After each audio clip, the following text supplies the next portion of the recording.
How's it going, guys? It's your boy JoJo's Whips back with another video, and on today's video we are going to be addressing my wastegate setup, which as it is right now, it is completely done. And it actually looks really good with this new exhaust wrap and then the new turbo blanket, because before it had the gold, basically the titanium one. So that this matches the setup a lot better. It looks a lot cleaner. And I will pull this off real quick so you guys can see how my old wastegate setup was. So yeah, I had to grab a flashlight so you guys could see, but right down in there, you can see that there is a plate welded onto there. And that's where my old wastegate used to sit, which with a lot of these single turbo kits, that is where they sit. And I probably could have went with a bigger wastegate and I could have fixed my issue. But the issue is that this is a whole one-off kit.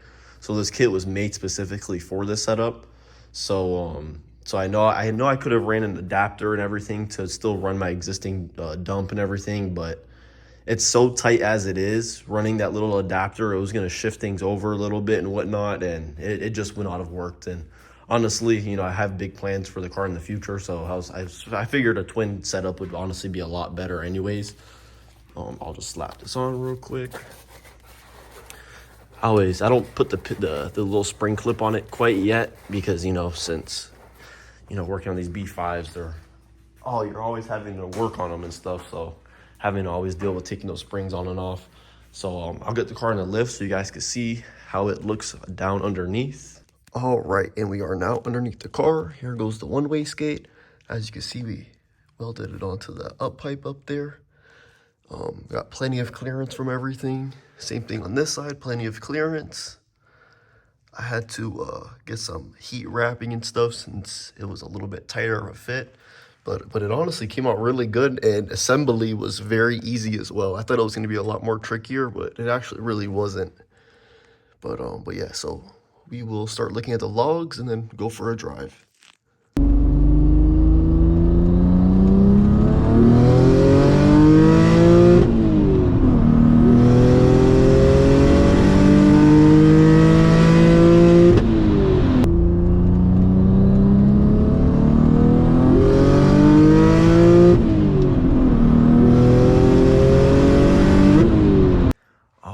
And I got the two logs to show you. So this was before switching to my twin setup, and then this is after my twin setup. So on the single setup, as you can see, I pretty much stopped them at the exact times, very similar mile per hour. And it's a massive difference because with this setup, I thought this whole time that I thought at one point there was a 12-pound spring, a 10-pound spring in this one. It ended up being an 8-pound spring. It was the black spring, which is rated for, I think it's like 8.7 pounds. So from 8 pounds to 23 pounds, that was some major boost creep. And with the new setup, there is still some creep because now I have a 14.5 springs in the twin setup. But for it to creep up that much, I'm perfectly fine with that. The car's, it's built to handle that, with the rods, pistons, the bigger heads, all that kind of stuff. So I'm honestly very excited about this. That means, we could start to push the car harder because this before was way too uncontrollable. Let's see, from 8.7 to 23, that'd be what, like 15, 16 pounds of boost creep. And as you guys saw from the data log, everything came out perfect, which I am so happy that, we finally could start turning this up, controllably. And, if I ever blow one of those boost hoses or anything, at least, I'll be at a lowered level instead of being on an uncontrollable level. And as I was doing this video, I found an issue, which I got really worried for a little bit, because I was having some oil seepage from it looks like some oil seepage from the head gasket on this side, the passenger side. So I'll include a picture right here of what it looks like.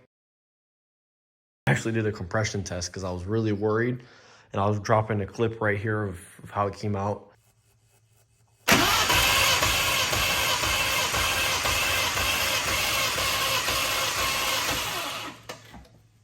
And I only do the one clip. I did a clip of this side. I only did this side only. I didn't do that side because it's just this side that has that little oil seepage. So I was just like, let me just see, And I wanted to check the plugs anyways, which the plugs looked great.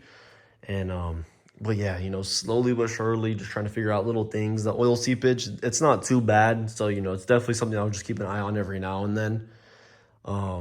But yeah, no, if you guys enjoyed today's video, you know, hopefully in the next video we can start turning it up. I am going to do a turbo brace only because I really don't want stuff cracking and too much movement. You know, I think it's pretty locked in, as you guys can see. But, you know, when you're on it, you know, I'm sure these things are kind of moving and whatnot. So I'm going to have a bracket made that's going to go from here to here.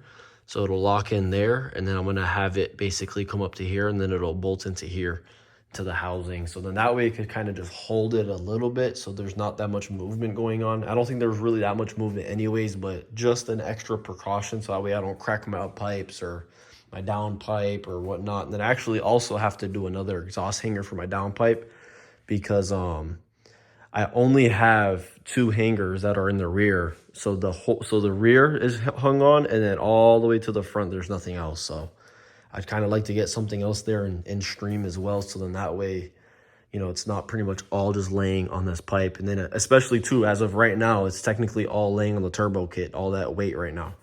So definitely got to do that before we start turning it up, because, you know, the more we turn it up, the more crazier it's going to start getting. And, you know, there'll definitely be a lot more movement in the setup. But if you guys did enjoy today's video, please like, comment, and subscribe. This is JoJo's Whips, and I'm out.